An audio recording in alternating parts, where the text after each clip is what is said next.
पर आज हम निरंकुशतावाद या अधिनायक तंत्र या सर्वसत्तावाद पर चर्चा करेंगे। सबसे पहले हम इसका अर्थ और परिभाषा देखेंगे।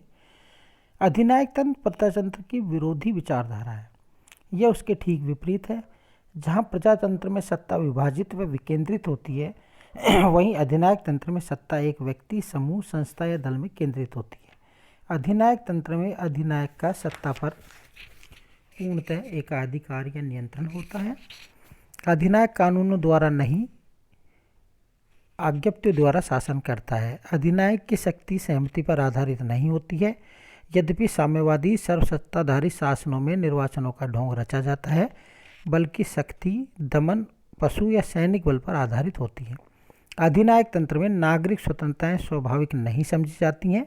उन्हें एक रियायत समझा जाता है, जिसे अधिनायक स्वेच्छा से राज्य के उद्देश्य की प्राप्ति के लिए प्रदान करता है। कुछ परिभाषाएं। एफ न्यूमैन कहते हैं कि अधिनायक तंत्र एक व्यक्ति या व्यक्तियों के समूह का शासन है, जो राज्य में शक्ति का अधिकार प्राप्त करके उस पर अपना एकाधिकार स्थापित कर लेता है और उसका अमर्यादित ढंग से प्रयोग करता है। दूसरा है आर.एच. साल्टाउ। ये कहते हैं कि अधिनायक तंत्र एक ऐसे व्यक्ति का शासन है जो अपने पद को मुख्यतः वंश परंपरा के अनुसार प्राप्त नहीं करता, बल्कि शक्ति या सहमति या सामान्यतः दोनों के सहयोग से प्राप्त करता है। फोर्ड कहते हैं, राज्य अध्यक्ष द्वारा असाधारण व संविधानेतर शक्तियों को प्राप्त करना ही अधिनायक तंत्र है। अधिनायक तंत्र या निरंकुश तंत्र के कुछ प्रमुख लक्षण। सबसे पहला है सर्वसत्तावाद। अधिनायक तंत्र में राज्य की सत्ता सर्वोपरि होती है और अन्य सभी सत्ताएं व्यक्ति, धर्म या समाज राज्य की सत्ता के अधीन होते हैं। इसमें अन्य सभी सत्ताएं राज्य सत्ता की आज्ञा में विद्यमान होती हैं। फॉसिस्ट अधिनायक तंत्र में एक कहावत प्रचलित है कि प्रत्येक चीज़ राज्य के अंदर है, कोई चीज़ राज्य के बाहर नहीं है और कोई भी राज्य के विरुद्ध या राज्य से इतर नहीं है। अधिनायक तंत्र में राज्य, राष्ट्र, समाज या राज्य और शासन में कोई भेद नहीं किया जाता है। राज्य को राष्ट्र की वैध प्रतिमूर्ति माना जाता है। दूसरा है उदारवाद, व्यक्तिवाद और प्रजातंत्र विरोधी। अधिनायक तंत्र उदारवाद, व्यक्तिवाद और प्रजातंत्र में विश्वास नहीं करता है। यह व्यक्ति को किन्हीं स्वाभाविक या प्राकृतिक स्वतंत्रताओं को स्वीकार नहीं करता है। यह नागरिक अधिकारों के स्थान पर नागरिक कर्तव्यों पर बल देता है। यह स्वतंत्रता, समानता, बंधुत्व के प्रजातांत्रिक नारे के स्थान पर दायित्व, अनुशासन और सीढ़ी नुमा श्रेणीबद्ध संगठन में विश्वास करता है। इसमें प्रजातंत्र को लड़ाकू गुटों का विद्रोह, वयस्क मताधिकार को रूढ़िवादी प्रणाली, लोक प्रभुता को संवैधानिक झूठ और बहुमत को सफ़ेद धोखा और संसद को बात करने वाली निकाय कहा जाता है। तीसरा इसमें व्यक्ति पूजा या वीर पूजा। अधिनायक तंत्र में नेतृत्व के सिद्धांत की पूजा की जाती है। इसमें नेता को राष्ट्र या जाति का प्रतीक माना जाता है। नेता राष्ट्र को एकता के सूत्र में बांधता है, वहीं निर्देशन और पथ प्रदर्शन करता है।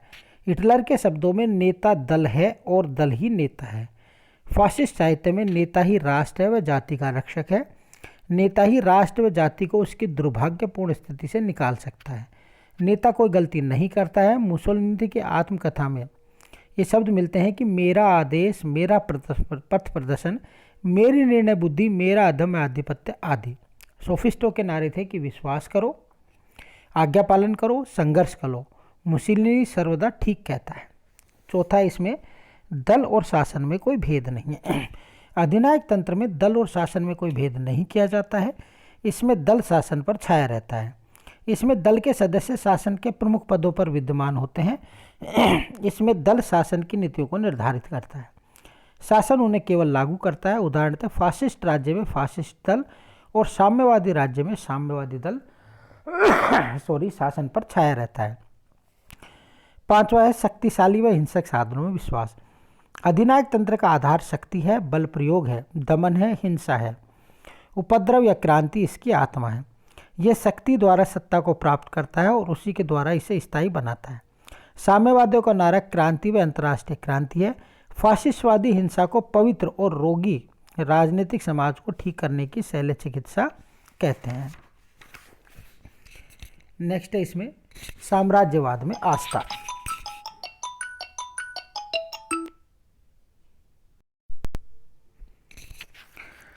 छठा इसमें साम्राज्यवाद में आस्था। अधिनायक तंत्र एक साम्राज्यवादी विचारधारा है। यह अपनी राष्ट्र का विस्तार चाहता है। मुसोलिनी का कहना है कि इटली राष्ट्र का विस्तार होना चाहिए या उसे नष्ट हो जाना चाहिए। विश्व पर आधिपत्य स्थापित करके जर्मन राज्य का स्वप्न जर्मन जाति और जर्मन राष्ट्र की श्रेष्ठता पर आधारित था। मुसोलिनी कहता है कि विश्व शांति को कायरों का स्वप्न मानता था। उसका कहना है कि बिना खून बहाए कोई जीवन नहीं है। और सातवां इसके अंतर्गत प्रजातांत्रिक आडंबर। आधुनिक अधिनायक तंत्रों की यह विशेषता है कि वे उन सब शैलियों, सूत्रों, ढांचों, स्वरूप एवं संस्थाओं के प्रयोग का ढोंग रचते हैं जो प्रजातांत्रिक राज्य में पाई जाती हैं। जैसे पूर्व सोवियत संघ में शासन सत्ता सोवियत जनता में निवास करती थी, वह नियमित निर्वाचन भी होते थे तथा सार्वभौम वयस्क मताधिकार भी था तथा सभी के मतों का मूल्य समान था। इस पर भी वह प्रजातंत्र के 3 प्रमुख स्तंभ अर्थात राजनीतिक स्वतंत्रताएं, विरोध या विमत और भिन्न भिन्न विचारधारा वाले भिन्न भिन्न राजनीतिक दल विद्यमान नहीं थे। पूर्व सोवियत संघ में शक्ति का केंद्र था साम्यवादी दल जो संपूर्ण राष्ट्रीय जीवन पर छाया हुआ था। अब देखते हैं निरंकुश तंत्र या अधिनायक तंत्र के कुछ गुण। सबसे पहला है इसके अंतर्गत सुदृढ़, स्थिर एवं कुशल प्रशासन। अधिनायक तंत्र सुदृढ़, स्थिर एवं कुशल शासन प्रदान करने में सफल होता है। नियंत्रण और अनुशासन इसके 2 मूल स्तंभ हैं।